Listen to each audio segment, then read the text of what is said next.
njagala okubamu eddoboozi lyakahinduka ebiseera by'okosa n'akamwenyumwenyumwenyu byonna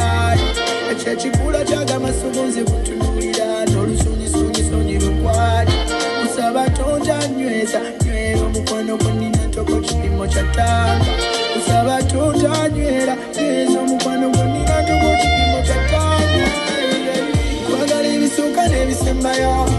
kwagala ebirijja n'ebiriddako kwagala nnyo bibi ebisingayo biseera bingi ze nesunanako